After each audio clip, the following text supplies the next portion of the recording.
কলা তৈরি করেছেন, পানি তৈরি করেছেন, সব ব্যবস্থা করে দিয়েছেন। এমনকি শীতকালে পিঠা খাবেন, রসের ব্যবস্থাও করে দিয়েছে। চট্টগ্রামের রস আছে না? কি গাছের রস? খেজুর গাছের রস।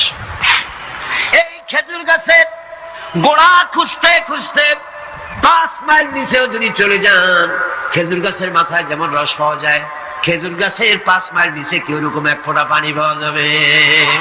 খেজুর গাছের ভিতরেও কি তেমন পাওয়া যাবে? সেই জায়গা মতো কাটলে যেমন রস পাওয়া যাবে, অন্য জায়গায় পাওয়া যাবে না। আবার খেজুর গাছের পাশে একটা নিম গাছ আছে, কিয়ামত পর্যন্ত নিম গাছ গিয়া শোষেন। মিষ্টি লাগবে? কি লাগবে? আল্লাহ রাব্বুল আলামিন,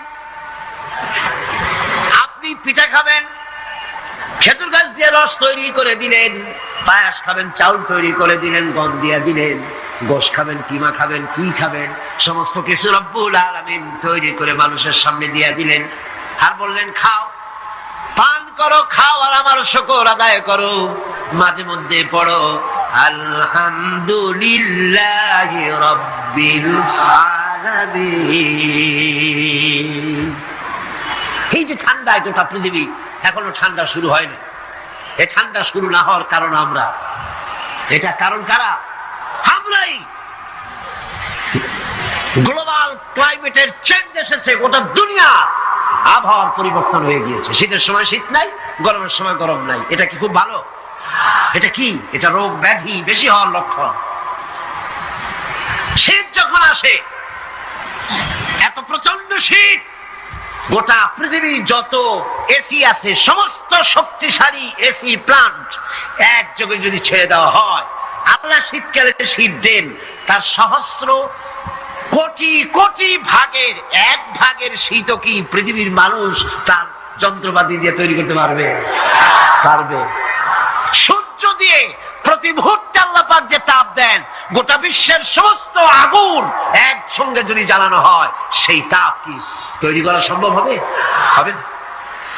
আল্লাহ রাব্বুল আলামিন মানুষের কল্যাণের জন্য মানুষের যা কিছু প্রয়োজন সবকিছু একটা একটা করে এভাবে তৈরি করে মানুষের সামনে সবকিছু দিয়ে দিয়েছেন এবং প্রয়োজন মিটিয়ে দিয়েছেন। যার যা প্রয়োজন তা তিনি মিটিয়ে দিয়েছেন। আমাদের দেশে, আমার দেশের বাঘ, আমার দেশের হরিণ, আমার দেশের কুকুর, তাদের গায়ে তারা যে ধরনের ইউরোপ আমেরিকার শীত প্রধান দেশের পশুগুলি এরকমের না। তার মানে হলো আমার দেশ শীত প্রধান নয়, ছোট্ট ছোট্ট পশম হলে চলে, কিন্তু শীত প্রধান দেশের কুকুরগুলি, বাঘ এবং সিংহ যেগুলি জঙ্গলে থাকে, তাদের গায়ে এমন লম্বা লম্বা পশম দিয়ে আল্লাহ চামড়া বানায় দিয়েছেন, যা দিয়ে তার সম্পূর্ণ শরীরটা ঢেকে যেতেছে। স্থায়ী কম্বলের ব্যবস্থা রব্বুল আলামিন করে দিয়েছেন। কে দিয়েছেন? আল্লাহ পাক দিয়েছেন। এবং সেই চামড়া দিয়ে, সে চামড়া যেন আপনি ব্যবহার করতে পারেন, সেজন্য আল্লাহ পাক আপনার জন্য সুন্দর করে সেই চামড়া দিয়ে কাপড় চোপড় তৈরি করার, জামা ব্যবহার করার সব ব্যবস্থা আল্লাহ করে দিয়েছেন। কম্বল তৈরি করার ব্যবস্থা করে দিয়েছেন। আল্লাহ পাক যা খুশি তাই করতে পারেন। কোরআন বলতেছে ফাআলুল লিমা ইউরিদ, যা খুশি তাই তিনি করেন। লা ইউসআলু আম্মা ইয়াফআলু ওয়া হুম ইউসআলুন, তিনি যা করেন সেজন্য কারো কাছে তাকে কৈফিয়ত দিতে হয় না, বরং গোটা বিশ্ব আল্লাহর কাছে কৈফিয়ত দিতে বাধ্য। সমস্ত বিশ্ব কৈফিয়ত দিতে কার কাছে বাধ্য? আল্লাহ পাকের কাছে কৈফিয়ত দিতে বাধ্য। প্রচন্ড শক্তির মালিক। মানুষেরা বোঝে না, ক্ষমতায় যখন আসে তখন চতুর্দিকে দেখে ক্ষমতার ক্ষমতা, কি যে করবে দিশা করতে পারে না। সারা জীবন ক্ষমতায় টিকে থাকার জন্য সর্বাত্মক প্রচেষ্টা চালায়, দেশ যখন পাইছি আর ছাড়বো না, ঠিক কিনা? এই চেষ্টা চালায়। কিন্তু আল্লাহ পাকের মূল ক্ষমতা তো আল্লাহর হাতে। আল্লাহ পাক ক্ষমতা দিয়ে বলেন লিনানজুরাকুম কাইফা তা'মালুন, ক্ষমতা দিয়ে তাকায় থাকি তোমার আমলটা কি হয় তা দেখার জন্য, তুমি করোটা কি সেইটা দেখার জন্য আমি দেখি। লিনানজুরাকুম কাইফা তা'মালুন। মানুষ ক্ষমতা হাতে পায়, অত্যাচার স্টিম রোলার চালায়, আল্লাহ দেখতে থাকে। আর আল্লাহ যখন অ্যাকশন নেন, সেই অ্যাকশন থেকে তাকে কেউ বাঁচাইতে পারে না। প্রচন্ড ক্ষমতার মালিক, রাতকে দিন বানাতে পারেন, দিনকে রাত বানাতে পারেন, আমিরকে ফকির বানাতে পারেন, ফকিরকে আমির বানায় দিতে পারেন, রাস্তার লোক ধরে নিয়ে প্রেসিডেন্ট বানায় দিতে পারেন, আবার নারাজ হলে পরে সুতার মালা দিয়ে জেলখানায় ঢুকাইয়া দিতে পারেন। ক্ষমতায় থাকাকালীন ফুলের মালা এত বেশি পায়, ফুলের মালায় গলা ভরে যায়। গাবতলীর কোরবানির হাটেও এত মালা পায় না। এত মালা গলায় দিয়া আনন্দে ফুর্তিতে মারতে থাকে। আমার বন্ধুগণ মনে রাখেন, ফুলের মালায় আত্মহারা হয়েও না যারা ক্ষমতায় থাকো। এই ফুলের মালা আর ফাঁসির রশি একেবারেই পাশাপাশি। ফুলের মালা থেকে ফুলগুলি ঝরে পড়লেই ওই রশিটাই ফাঁসি হওয়ার জন্য যথেষ্ট, ঠিক কিনা? মানুষ বোঝে না, বোঝে না। আল্লাহ বলেন, আমি তাকায় থাকি, দেখি কি করো, তোমার আমলটা কেমন হয়। ক্ষমতার মালিক আল্লাহ, দেওয়ার মালিক আল্লাহ। আর যখন নারাজ হয়ে যান, এক থাপ্পড় মেরে ক্ষমতা ছিনায় নিয়ে যান। পারেন কিনা? পারেন কিনা? ইতিহাস সাক্ষী। কিন্তু ইতিহাসের সবচেয়ে বড় শিক্ষা যে মানুষেরা ইতিহাস থেকে শিক্ষা গ্রহণ করে না।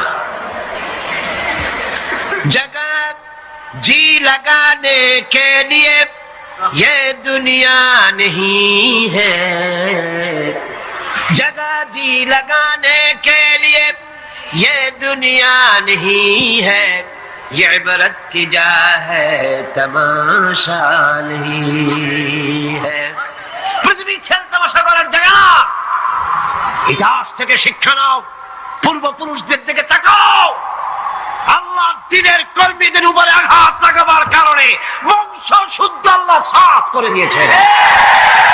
দেন নাই? সে আল্লাহ আছে না নাই? চিল্লায় করে আছে না নাই? সে আল্লাহ পাক আছে। সে আল্লাহকে ভয় করে।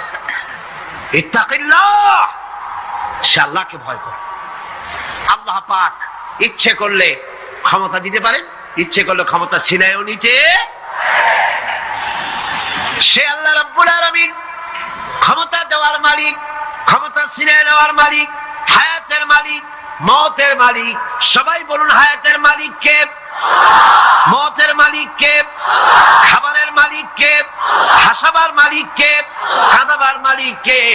সব কিছুর মালিক কে? আল্লাহ রাব্বুল আলামিন। ইন্নাল্লাহা আলা কুল্লি শাইইন কাদির। সবকিছুই উপরে তিনি ক্ষমতাবান, যা খুশি তাই তিনি করেন। এ হচ্ছে আল্লাহর সৃষ্টি। সবকিছু আল্লাহ সৃষ্টি করেছেন। বরং কাফের বেঈমান যারা অস্বীকার করে আল্লাহ রাব্বুল আলামিন, সেই মানুষেরাই বুঝতে পারে না। বরং মানুষ যা কিছু তৈরি করেছে তা সবই আল্লাহর বানানো জিনিস, তার থেকেই করেছে। কথাটা বুঝে আসে না? মানুষ না বুঝেই বিজ্ঞানকে সবকিছুর প্রশংসা বিজ্ঞানের জন্য করে, বিজ্ঞানের জন্যই প্রশংসা অস্থির হয়ে যায়। যেমন ধরুন, রাজশাহী বিশ্ববিদ্যালয়ে আপনার ছেলে পড়ে, 6 মাস টাকা পয়সা পায় নাই, ধার খরচ করিয়া তার 6টা মাস চালায়। হঠাৎ করে পিয়ন মানি অর্ডার ফর্ম নিয়ে হাজির, 6,000 টাকা পাঠাইছে বাপে। টাকাগুলি নিয়ে সই করে পিয়নের কদমবুসি করে যে, বাবাজি এতদিন পরে টাকা নিয়ে আসছেন, আপনার প্রতি আল্লাহ রহম করুন। এটা বুদ্ধিমান না বেকু? বুদ্ধিমান না বেকু? আরে বেটা, পিয়ন কি তোর বাজান? টাকাকে পাঠিয়েছে, বাবা পাঠিয়েছে, প্রশংসা তার কর। বিজ্ঞানীরা প্লেন বানিয়েছে, বিজ্ঞানীরা গাড়ি বানিয়েছে, বিজ্ঞানীরা কম্পিউটার তৈরি করেছে, প্রশংসা করো সেই আল্লাহ যে আল্লাহ রাব্বুল আলামিন বিজ্ঞানীর মাথায় বুদ্ধি দিয়েছে। প্রশংসা কর, আল্লাহ পাকের প্রশংসা করতে হবে। হায়াতে খালকুল্লাহ, যা কিছু আল্লাহ বলছেন এ সব কিছু আল্লাহর সৃষ্টি। মানুষ কিছুই সৃষ্টি করেনি, শুধু আল্লাহর সৃষ্টি দিয়ে জোড়া তালি দিয়ে বানিয়েছে, ঠিক না? আল্লাহর বানানো জিনিস দিয়ে জোড়া তালি দেওয়া হয়েছে। আল্লাহ পাকের সৃষ্টি তো দূরের কথা, আল্লাহকেই মানতে চায় না। কি বলে? বলে আনসিন ইজ নাথিং। শুনছেন কথা? আনসিন ইজ নাথিং, যা দেখা যায় না তা কিছুই না, মানি না। যার রং নাই, রূপ নাই, ধরা যায় না, ছোঁয়া যায় না, অনুভব করা যায় না, তা মানি না। এই কথা দিয়ে তারা আল্লাহরে অস্বীকার করতে চায়। অথচ এই ভদ্রলোকেরা মাধ্যাকর্ষণ না দেখি বিশ্বাস করে মাধ্যাকর্ষণ আছে, ঠিক কিনা? এই ভদ্রলোকেরা বিদ্যুতের শক্তি দেখেই, বিদ্যুৎ কেউ দেখে? আপনারা দেখতেছেন বিদ্যুৎ? বিদ্যুতের শক্তি দেখে বিদ্যুৎকে বিশ্বাস করে। বাতাসের প্রচন্ডতা দেখে বাতাসকে অনুভব করে, বিশ্বাস করে। অক্সিজেন চোখে দেখে না, ইথারকে চোখে দেখে না, বিশ্বাস করে। কিন্তু এমনই নাস্তিক, এমনই কপাল পোড়া যে আল্লাহরে দেখা যায় না তাই বিশ্বাস করা যাবে না। এক নাস্তিকের সাথে হযরত ইমাম আবু হানিফা রাহমাতুল্লাহ আলাইহির এক বিতর্ক অনুষ্ঠান হলো। সেই বিতর্ক অনুষ্ঠানে ইমাম আবু হানিফা রাহমাতুল্লাহ আলাইহি পৌঁছতে বেশ দেরি করলেন। নাস্তিক তখন উপস্থিত জনতাকে বলছে, দেখো তোমাদের ইমাম, তোমাদের ইসলামী চিন্তাবিদ যুক্তিতে দুর্বল, সেই জন্য আসতেছে না। বেশ কিছুক্ষণ দেরি করে তিনি উপস্থিত হলেন। নাস্তিক বলল, আগে আপনি বলেন, আপনি ওয়াদা ভঙ্গ করলেন কেন? সময় মতো আসতে পারলেন না কেন? তিনি জবাবে বললেন, দেখো আমি অনেক দূর থেকে এসেছি, এসে দেখি সামনে নদী, এখন পার হবো কেমনে? কোন নৌকার ব্যবস্থা নাই। হঠাৎ দেখলাম কি এক আশ্চর্য কথা, একটা চারা গজায় উঠলো, ফট করে বিরাট গাছ হয়ে গেল। ওই থেকে একটা কুড়াল আসলো, গাছটারে কাজে ভাড়ায় গেল। তারপরে এলো করাত, বানাইলো তক্তা, এরপরে আসলো লোহা, পড়লো হাতুড়ি, হয়ে গেল নৌকা। বাহ কি মজা! এরপর নৌকা নামলো নদীতে, আমি উঠে বসলাম, এই পাড়ি দিয়ে আসলাম, তাই যা একটু দেরি হল।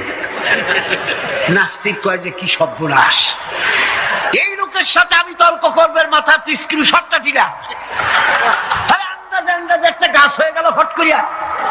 তারপরে কুড়াল আসলো, তক্তা হইলো, বিনা মিস্ত্রিতে নৌকা হইলো। এটা কেমনি সম্ভব?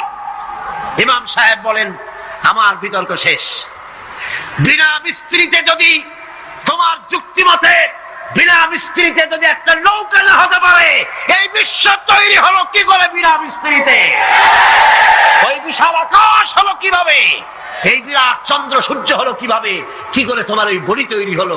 নাস্তিক চেয়ার থেকে নেমে ইমামের কাদমের উপরে পড়ে গেল, বলে আল্লাহু আকবার, আমি অন্যায় করেছি, আল্লাহ আমাকে মাফ করে দাও। নাস্তিক ঘোষণা করে দিল, লা ইলাহা ইল্লাল্লাহু মুহাম্মাদুর রাসূলুল্লাহ।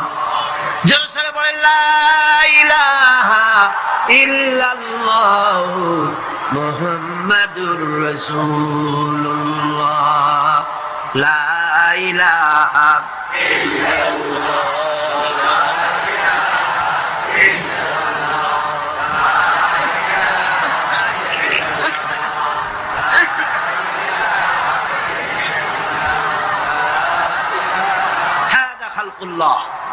আল্লাহর সৃষ্টি। কার সৃষ্টি? বলেন সবাই খুশি হয়ে, কার সৃষ্টি? আল্লাহ ছাড়া কে কি বানাইছে? দেখো সব কে বানিয়েছে? খুশি হইয়া, মুখ ফুলাইয়া জোরে কোন কে বানিয়েছে? ওই আল্লাহ রাব্বুল আলামিন বলেন, দুনিয়ার সব দিক থেকে চোখ ফিরাইয়া এবার নিজের দিকে তাকাও। ওয়াফি আনফুসিকুম ওয়াফি আনফুসিকুম আফালা তুবসিরুন। এমনকি তোমাদের নিজেদের মধ্যেও আমার নিদর্শন আছে। তারা কি তা অনুধাবন করে না? তোমার মধ্যেও আমার নিদর্শন আছে। কার মধ্যে? আমাদের মধ্যে। কোন কার মধ্যে? আমাদের মধ্যে আল্লাহর নিদর্শন আছে। মানুষ যদি তার নিজের দেহের প্রতি লক্ষ্য করে, তাহলে সে মহান আল্লাহ পাকের অসংখ্য কুদরত দেখতে পাবে। যেমন একটি শিশু যখন জন্ম হয়, তখন তার হাড়ের পরিমাণ হয় 305টি। 305টি। পরে এগুলি একটা দুটো মিশে গিয়ে পরিমাণ দাঁড়ায় 206টি হাড়। 560টি পেশি দিয়ে এই হাড়গুলিকে বেঁধে রাখা হয় এবং মোট গিরার পরিমাণ দাঁড়ায় 100। 100 গিরা। আপনি কি জানেন আপনার আঙ্গুলের মাথা থেকে বাহু পর্যন্ত কয়টা গিরা আছে? গুনবেন কখন? কিলাকিলি করি একটু কুল পান না, দেখেন না গিরা কতগুলা। আঙ্গুলের এই আঙ্গুলের মধ্যেই কতগুলা গিরা, এখানে গিরা, সেখানে গিরা, এখানে গিরা, এখানে গিরা, এখানে গিরা, বাহুতে গিরা। গিরা যদি একটাও না হতো, হাতটা হাত হইতো না। হাত কি হইতো? লাঠি। লাঠি হইতো। ভাত খাওয়া যাইতো না। ভাত খাইতে গেলে মাখানো লাগে কিনা? মাখানো লাগে না? মাখাইবেন কি দিয়ে? হাতগুলা, আঙ্গুলে গিরা নাই, সব কাঁটা চামচ। আর কেনুতে গিরা নাই, হাত ক্লোজ হবে না, নিজের মুখে আসবে না। দুই হাতের মাথায় একজন বসবে, একজন আর একজনের খাওয়াবে। খাওয়াবার খাওয়াই দিকে মুখের মধ্যে নাকে, নাকের সিধার মধ্যে গিয়ে ঢুকবে। হাসতেছেন, সুবহানাল্লাহ কর। ওয়াফি আনফুসিকুম আফালা তুবসিরুন, তোমার ভেতরে আমার নিদর্শন আছে, অনুধাবন করো। মানব শরীর এক আশ্চর্য মেশিন। সুবহানাল্লাহ, আশ্চর্য মেশিন।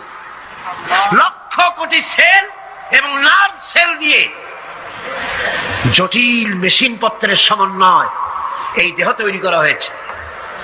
এবং এই শরীরের ভিতরে দুটো মূল্যবান জিনিস আছে। তার একটি হচ্ছে কন্ট্রোল রুম, যাকে বলা হয় ব্রেইন। যেটা কি? ব্রেইন। আরেকটি হচ্ছে জেনারেটর।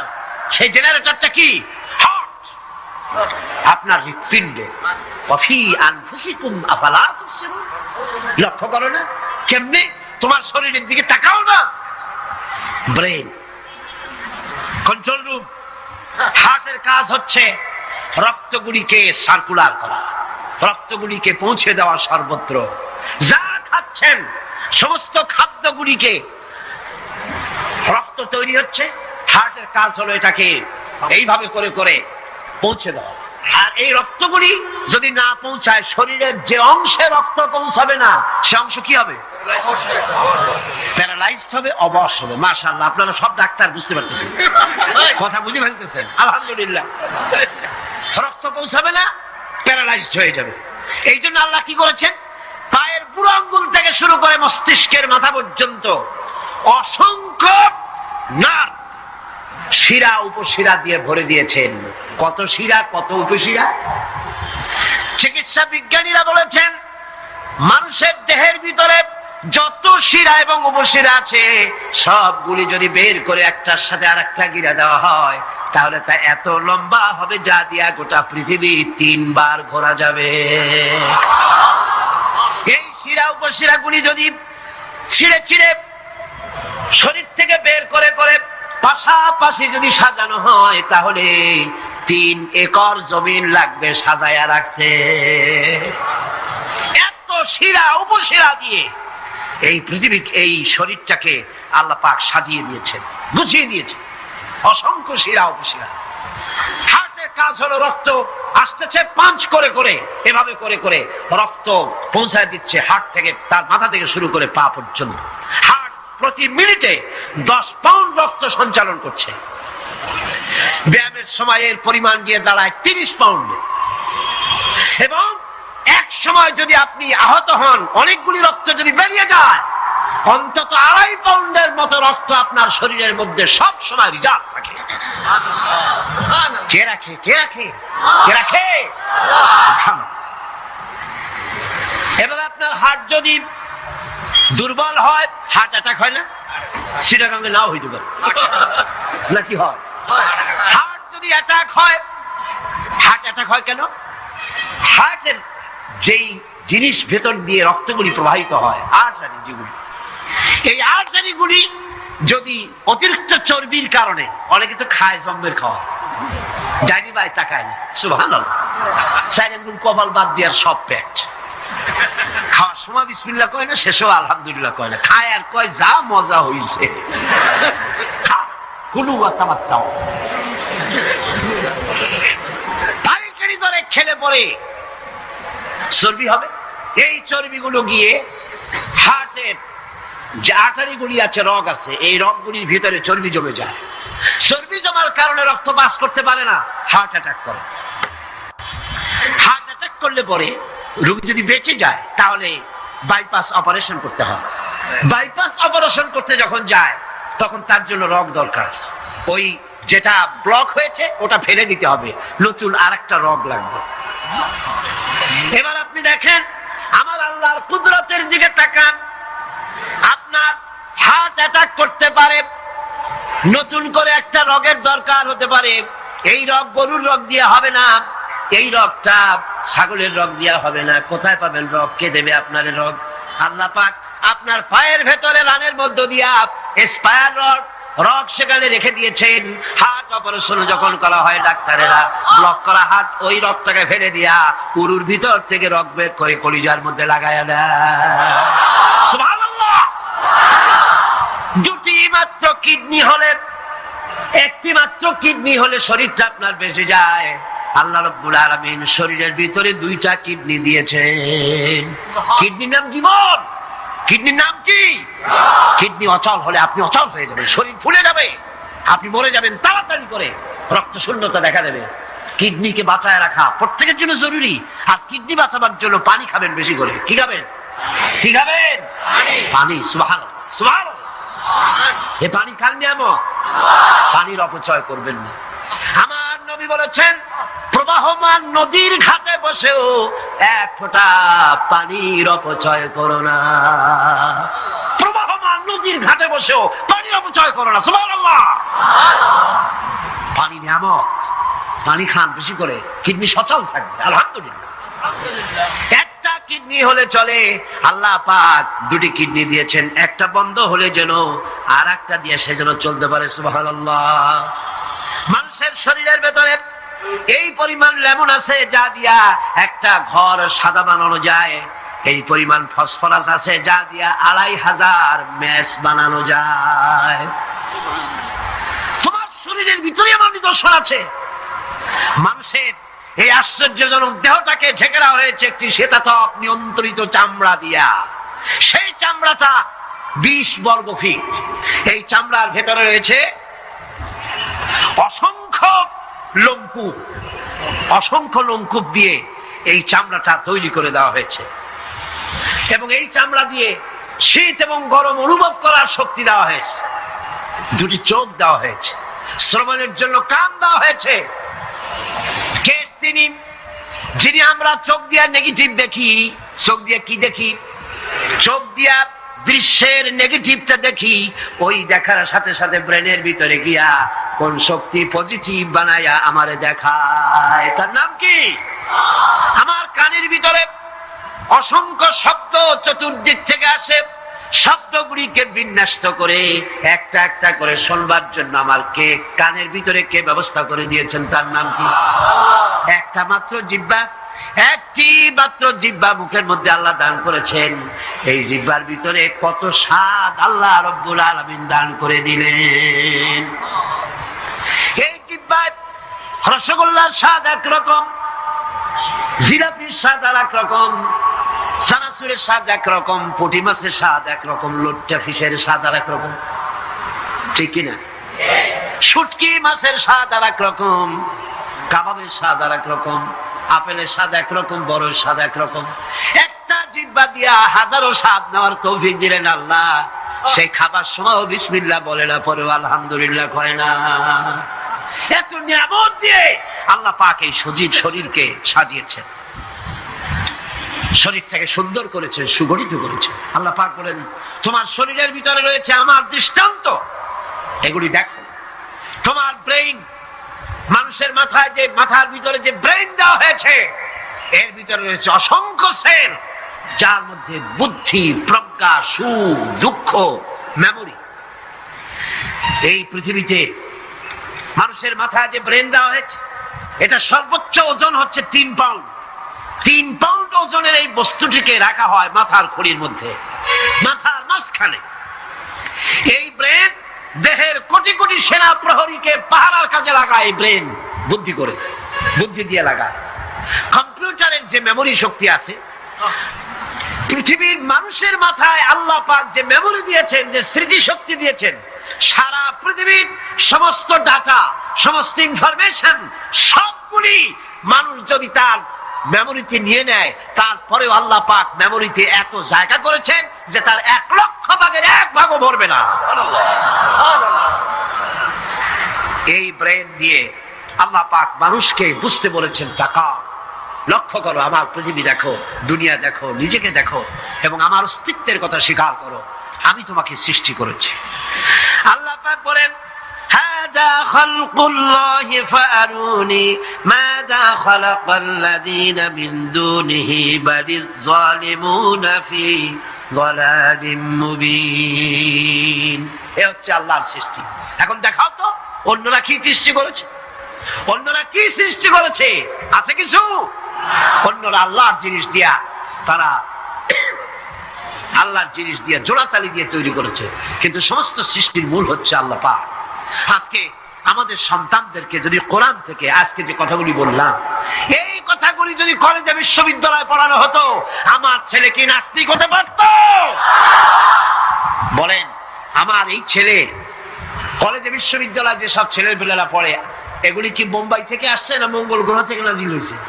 আমাদের ছেলেপেলে কি? এই ছেলে যখন প্রাইমারি স্কুলে পড়তো, তখন রমজান মাসে সেহরি করতে না উঠাইলে সকাল বেলায় মা বাপের উপরে অভিমান করে, রাত করে, কান্দাকাটি করে না খাইয়া সারাদিন রোজা রেখেছে। ঠিক না? বলেন আমার এই কথাটা ঠিক কিনা? এই ছেলেটি প্রাইমারি ছেড়ে হাই স্কুলে যখন গিয়েছে, তখনও সে নামাজ পড়তো, আলেম ওলামা দেখলে ভক্তি করত, শ্রদ্ধা করত। যেই না কলেজে ঢুকলো, নামাজ গেল, রোজা গেল, চরিত্র গেল। এরপরে আলেম ওলামা পীর বুজুর্গ দেখলি বলতে থাকে, এরা এই দেশটারে খাইছে। দেশ খাইলো কেমন? আলেম ওলামারা তারা কি দেশে কখনো ক্ষমতায় গেছে? বলেন গেছে? আলেম ওলামা তো জীবনে ক্ষমতাই যায় নাই, তারা দেশ খাইলো কি করে? যারা ক্ষমতায় থাকে ওরা খায় না, যারা ক্ষমতায় যায় না ওরা খায় জম্বেল খাওয়া। আশ্চর্য কথা, এরা এই দেশটারে খাইছে। নামাজ নাই, রোজা নাই, তারপরে বলা শুরু করে আল্লাহ নাই। এরপরে ডুফুর্তি, নো চিন্তা, জেনা, ব্যভিচার, মদ, জুয়া ইত্যাদিতে লিপ্ত হয়ে গেল। আমার সোনার টুকরা ছেলে যেই না গেল বিশ্ববিদ্যালয়, কয়লার টুকরায় পরিণত হয়ে গেল। ঠিক কিনা? এটা কে করলো? কে করলো? করেছে এক শ্রেণীর ঠক নামের কলঙ্ক, যারা শান্তি নিকেতনের গোলাম, যারা মার্কস এবং লেনিনের গোলাম, মাও সেতুংয়ের গোলাম। এই গোলামেরা দুনিয়ার মানুষকে, আমার সন্তানগুলিকে ধ্বংস করে দিল। আর যদি আমি আলোচনার শুরুতেই বলেছিলাম, যদি কোরআন এবং সুন্নাহ যদি পড়ানো হতো কলেজ বিশ্ববিদ্যালয়, তাহলে আমার এই সন্তানগুলি চোর হতো না, ডাকাত হতো না, জেনাকার হতো না, বদমাশ হতো না, খাঁটি মুসলমান হয়ে বেরিয়ে আসতো, যা দেখতে আমাদের চক্ষু ঠান্ডা হয়ে যেত। যেরকম সুবহানাল্লাহ। সেই ধরনের এই কোরআন ভিত্তিক শিক্ষা ব্যবস্থা বাংলাদেশে চালু হোক, তাকে আপনারা চান? যারা বলেন চান, যারা চারা চান দু হাত উঁচু করে দেখান। আল্লাহুম্মা আমিন। রব্বানা যালামনা আনফুসানা ওয়া ইন লাম তাগফির লানা ওয়া তারহামনা লানাকুনান্না মিনাল খাসিরিন। রব্বানা লা তুযিগ কুলুবানা বা'দা ইয হাদাইতানা ওয়া হাব লানা মিন লাদুনকা রাহমাতান ইন্নাকা আনতাল ওয়াহ্হাব। হে আল্লাহ তাআলা, বিশাল এই জনসমুদ্র নিয়ে তোমার দরবারে কোরআনে কারীমের আলোচনা করে হাত তুলেছি। মেহেরবানি করে সবটুকুন জনাবে মুহাম্মদ রাসূলুল্লাহ সাল্লাল্লাহু আলাইহি ওয়াসাল্লামের রূহ মুবারকে পৌঁছে দাও। तमाम পৃথিবীর মাটির নিচে যত মুমিন মুমিনাত শুয়ে আছেন, তাদের আরওয়ার পরে সওয়াব পৌঁছায় দাও। হে আল্লাহ তাআলা, আমাদের মধ্য থেকে যাদের মা বাপ দুনিয়া থেকে জন্মের মতো বিদায় হয়ে গেছে, কবরগুলিকে জান্নাতের টুকরা বানায়া দাও।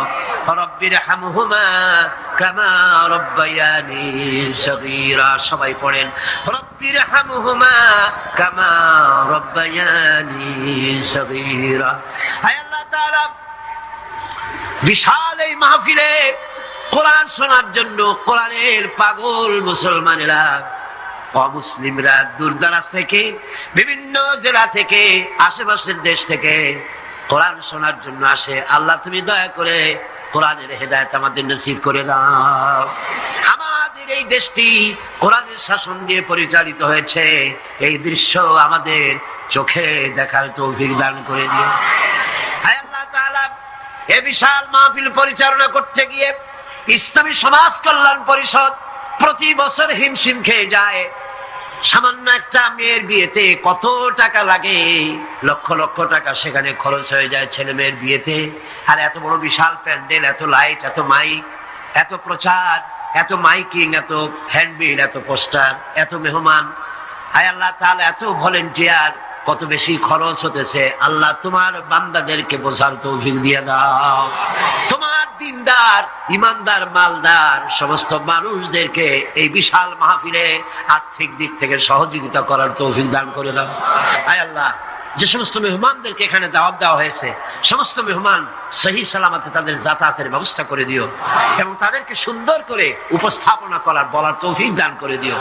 রব্বুল আলামিন, তুমি আমাদের দিনের সমস্ত নেক কামনা পুরা করো এবং আমাদেরকে তোমার খাঁটি গোলামদের মধ্যে শামিল করো। রব্বুল আলামিন, কিয়ামতের দিন তুমি মেহেরবানি করে আমাদেরকে তোমার গোলাম হিসেবে কবুল করে নিও। রব্বানা তাকাব্বাল মিন্না ইন্নাকা আনতাস সামিউল আলিম وتب علينا إنك أنت التواب الرحيم سبحان ربك رب العزة عما يصفون وسلام على المرسلين الحمد لله رب العالمين واجعل آخر كلمة عند الموت لا إله إلا الله محمد رسول الله।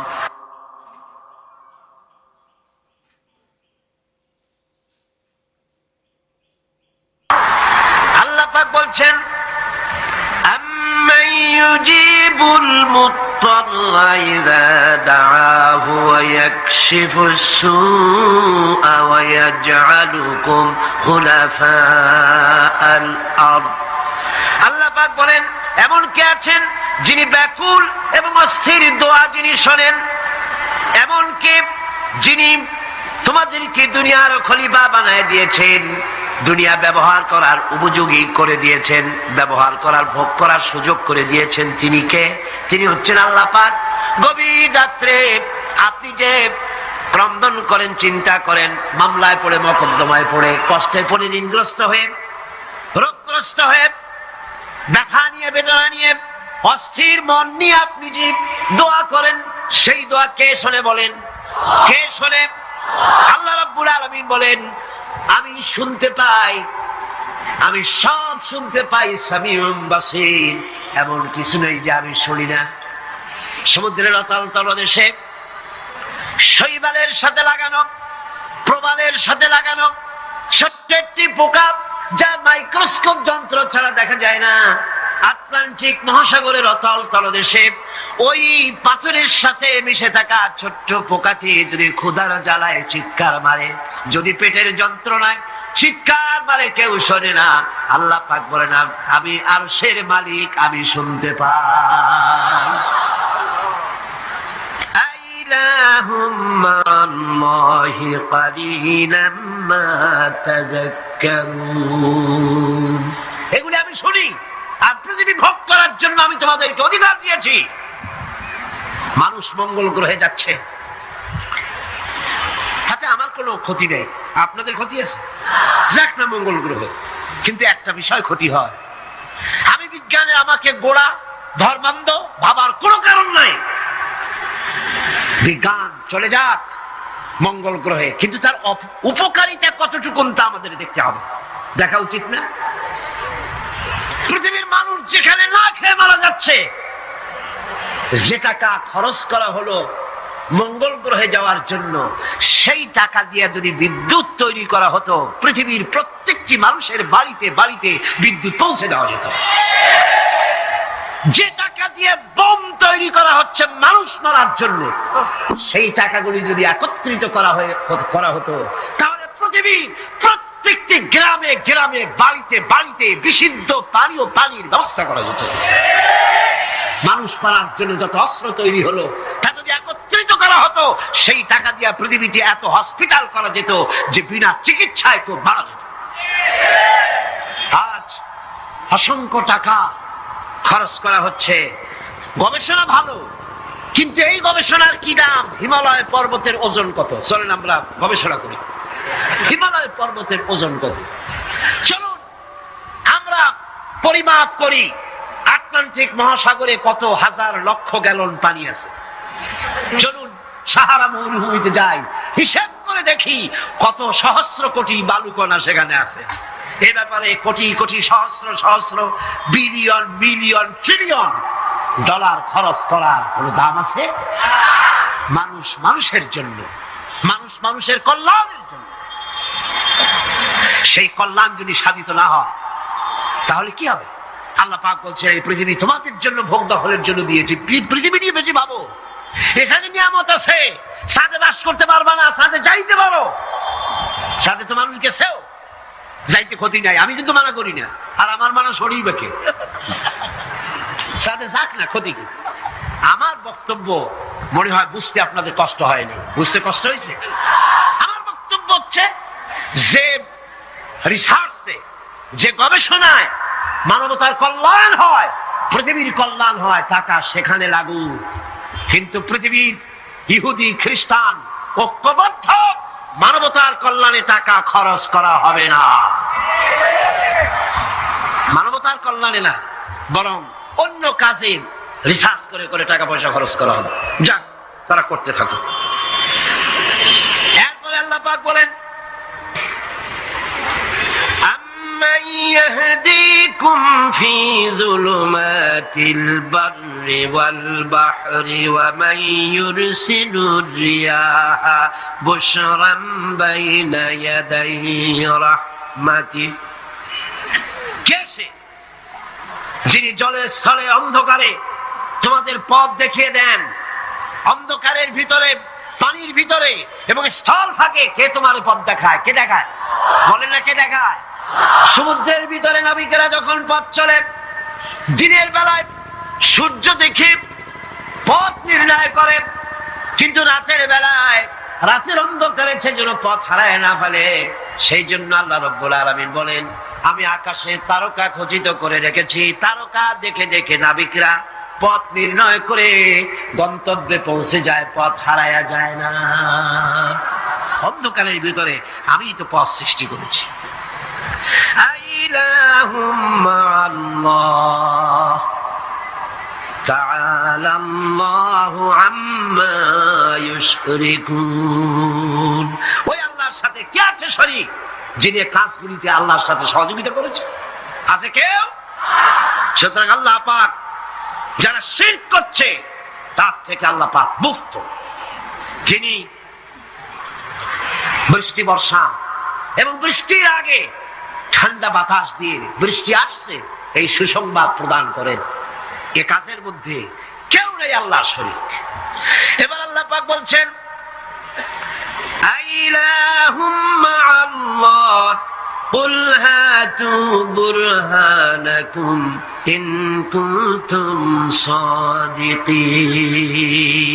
আল্লাহর কোন কাজে কোন শরীকদার নাই, অংশীদার নাই। আছে? বলো, যদি তোমাদের কাছে কোনো দলিল থাকে দলিল পেশ করো। আকাশ তৈরি, সূর্য তৈরি, চন্দ্র তৈরি, গ্রহ নক্ষত্র, সৌররাজি, নবমণ্ডল, ভূমণ্ডল, যা কিছু আমি বানিয়েছি আর যা কিছু করেছি, এর মধ্যে আমার শরীক কে আছে দেখো। যদি তোমার কাছে দলিল থাকে দলিল আনো, যুক্তি পেশ করো। আছে কোনো যুক্তি? এদের কাছে যুক্তি হলো আকাশ বলতে কিছুই নাই। কি আছে? অনেক দূরে, সেই জন্য নীলে নীলে দেখা যায়। আর কি? আর হচ্ছে দেয়ার ইজ নো গড, স্রষ্টা বলতে কেউ নাই। নাউযুবিল্লাহ মিন যালিক। জোরে বলেন নাউযুবিল্লাহ। আল্লাহ রাব্বুল আলামিন তিনি বলছেন, بديع السماوات والأرض أنى يكون له ولد ولم تكن له صاحبة وخلق كل شيء وهو بكل شيء عليم। তিনি তো আসমান এবং জমিনের অস্তিত্ব সৃষ্টি করেছেন, তার পুত্র কন্যা কি করে হতে পারে? খ্রিস্টানরা দাবি করেছে আল্লাহর ছেলে আছে, নাউযুবিল্লাহ। ইহুদিরা দাবি করেছে আল্লাহর ছেলে আছে, নাউযুবিল্লাহ। খ্রিস্টানরা আল্লাহর স্ত্রী পর্যন্ত বানিয়েছে, নাউযুবিল্লাহ। আল্লাহ পাক বলেন, ৭০টি সূরার ভিতরে তাওহীদের কথা এমন ভাবে পেশ করেছেন যে গোটা পৃথিবীর মানুষ যদি হেদায়েত পেতে চায় ছোট্ট সূরাটি তার জন্য যথেষ্ট। পড়েন আমার সাথে, কুল হুয়াল্লাহু আহাদ। পড়েন সবাই, কুল হুয়াল্লাহু আহাদ আল্লাহুস সামাদ লাম ইয়ালিদ ওয়া লাম ইউলাদ ওয়া লাম ইয়াকুল লাহু কুফুয়ান আহাদ। আল্লাহ পাক বলেন, হে নবী আপনি বলুন, আল্লাহ এক এবং একক, তার কোনো অংশীদার নাই, তিনি বেনিয়াজ, তিনি কাউকে জন্ম দেন নাই, তাকেও কেউ জন্ম দেয়নি। আকাশ আর জমিনে আল্লাহর সমকক্ষ কেউ নাই, কেউ নাই। তিনি এক এবং একক। তার একত্ববাদের দাওয়াত দেওয়ার জন্য অসংখ্য পয়গম্বর আল্লাহ পাক এই দুনিয়ায় পাঠিয়েছেন। আর সমস্ত পয়গম্বর দাওয়াত দিয়েছেন কি, লা ইলাহা ইল্লাল্লাহু মুহাম্মাদুর রাসূলুল্লাহ। সবাই দাওয়াত দিয়েছেন লা ইলাহা ইল্লাল্লাহ, লা ইলাহা ইল্লাল্লাহ, লা ইলাহা ইল্লাল্লাহ, লা ইলাহা ইল্লাল্লাহ। কোন আইনদাতা নাই, কোন বিধানদাতা নাই, কোন শাসনকর্তা নাই, আল্লাহ ছাড়া কেউ নাই। বলেন সুবহানাল্লাহ। আল্লাহ এক এবং একক, তিনি সব সৃষ্টি করেছেন। আল্লাহ পাক বলছেন, আল্লাহুল্লাযী খালাকাস সামাওয়াতি ওয়াল আরদা ওয়া আনজালা মিনাস সামাই মাআন ফাআখরাজা বিহি মিনাস সামারাতি রিজকান লাকুম। আল্লাহ হচ্ছেন তিনি যিনি আকাশ সৃষ্টি করেছেন, জমিন সৃষ্টি করেছেন, আর আকাশ থেকে পানি বর্ষণ করে তোমাদের খাদ্য উৎপাদন করে দিয়েছেন। এ পানি হচ্ছে মানুষের জন্য জীবন। পানির এক নাম কি? জোরে বলেন, পানির এক নাম কি? জীবন। এই পানি এক নাম জীবন। কিন্তু কর্ণফুলীর পানি যদি চট্টগ্রামে 10 ফুট উঁচা হয়ে আসে, পানির নাম হবে কি? নাম হবে নরক। এই পানিকে কন্ট্রোল করেন আল্লাহ রাব্বুল আলামিন। আল্লাহ যদি ইচ্ছে করেন বেশি করে পানি দিয়া পুরা এলাকা ডুবাই দিতে পারেন, আবার ইচ্ছে করলে পানির ভিতরে মানুষ বাঁচাই দিতে পারেন, আগুনের মধ্যে মানুষ বাঁচাইতে পারেন। সমস্ত ক্ষমতা হচ্ছে, কর্তৃত্ব কেবলমাত্র আল্লাহ পাকের। কর্তৃত্ব কার? কর্তৃত্ব কার? আল্লাহ পাকের কর্তৃত্ব। হযরত নূহ আলাইহিস সালামের জামানায় 40 দিনের বন্যা। এই বন্যার পরে জাহাজ যখন নেমে গেল, তখন তিনি মনে মনে ভাবলেন, আমি তো জোড়ায় জোড়ায় করে সমস্ত প্রাণীগুলি আর মানুষগুলি, কিছু কিছু মানুষ যারা ঈমান এনেছিল তাদের জাহাজে উঠাইছে, কিন্তু একটি বুড়ি আমার উপর ঈমান এনেছিল আর আমি তার ওয়াদা করেছিলাম সাথে করে নিয়ে যাব, আমি তো তার কথা ভুলে গিয়েছি। অনুশোচনা এলো। জাহাজ থেকে নেমে চতুর্দিকে লক্ষ্য করলেন, মানুষ নাই, জনপদ নাই, সব শেষ হয়ে গেছে। পাহাড় পর্বত কাঠ হয়ে পড়েছে, বিল্ডিং গুলি শেষ হয়ে গিয়েছে, কোন জনপদে কোনো প্রাণী নাই, প্রাণী বলতে কিছুই নাই। হঠাৎ দূরে দেখতেন একটা কুড়ে ঘরের মতো দেখা যায়। ভাবলেন, এত বড় বন্যার ভিতরে কুড়ে ঘর কেমনে থাকলো? আস্তে করে হেঁটে গেলেন কুড়ে ঘরের কাছে। ভেতরে মানুষ আছে বলে মনে হলো। বাইরের থেকে প্রশ্ন করলেন, ভিতরে কে? জবাব এলো, আমি এই ঘরের মালিক, আমি এক বুড়ি বিধবা এক মহিলা। আপনি কে? তিনি বললেন, আমি হচ্ছি এই জামানার পয়গম্বর হযরত নূহ আলাইহিস সালাম। বুড়ি বলছেন, আমারও ধারণা তাই। আপনি আমাকে ওয়াদা করেছিলেন বন্যা হলে পরে, বন্যার আভাস যখন আপনি পাবেন, আমাকে আপনি সাথে করে জাহাজে উঠায় নিয়ে দিবেন। আমার মনে হয় বন্যা কবে হবে সেই খবর দেওয়ার জন্য আপনি এসেছেন। হযরত নূহ আলাইহিস সালাম সিজদায় পড়ে কাঁদতে লাগলেন, বললেন, রব্বুল আলামিন, তোমার কুদরত বোঝার ক্ষমতা আমার নাই। 40 দিন পর্যন্ত পানির ভিতরে মানুষ কেমনে জীবিত রইল? আল্লাহ পাক শোনালেন, নূরে বিপদ যখন এলো, তুমি তোমার উম্মতকে ভুলে যেতে পেরেছো, ভুলে গিয়েছো, কিন্তু আমি রব্বুল আলামিন রহমানুর রহিম, আমি আমার বান্দিরে ভুলি নাই। পানির স্রষ্টা আল্লাহ, পানির ভিতরে তিনি বাঁচাতে পারেন, আবার তিনি আগুনের ভিতরে বাঁচাতে পারেন, সবকিছু করতে পারেন। সমস্ত ক্ষমতা আল্লাহ পাকের। সমস্ত ক্ষমতা কার? আরো জোরে বলেন কার? আল্লাহ পাক বলেন, এভাবে করে আমি আকাশ সৃষ্টি করেছি, জমিন সৃষ্টি করেছি, বৃষ্টি দিয়েছি, আর চন্দ্র সূর্য তৈরি করেছি, তারপরে আমি তোমাদেরকে নিয়ামত দিয়ে ভরে দিয়েছি। ওয়া ইন তাউদ্দু নি'মাতাল্লাহি লা তুহসুহা। আমার নিয়ামত যদি গণনা করো, গুনে গুনে আমার নিয়ামত শেষ করতে পারবে না। সুবহানাল্লাহ। হাদা খালকুল্লাহি ফাআরুনি মাযা খালাকাল্লাযীনা মিন দুনি। এ হচ্ছে আল্লাহর সৃষ্টি, আর আল্লাহ বাদে অন্যরা কি সৃষ্টি করেছে দেখাও। যদি ক্ষমতা থাকে দেখাও কি সৃষ্টি করেছে অন্যরা। আছে কিছু? আছে কিছু? সমস্ত সৃষ্টির মালিক কে? আরো জোরে বলেন কে? সব কিছুর স্রষ্টা হচ্ছেন আল্লাহ পাক। ওই আকাশের মালিক কে? চিল্লায় বলেন জোরে সোরে, আকাশের মালিক কে? বাতাসের মালিক কে? চন্দ্র সূর্যের মালিক কে? পৃথিবীর মালিক কে? গোটা সৃষ্টি জগতের মালিক কে? সবকিছুর মালিক যিনি, তিনি বলছেন এগুলি সব আমি সৃষ্টি করেছি। ফারুনি মাযা খালাকাল্লাযীনা মিন দুনি। আমি ছাড়া অন্যরা কে কি তৈরি করেছে দেখাও।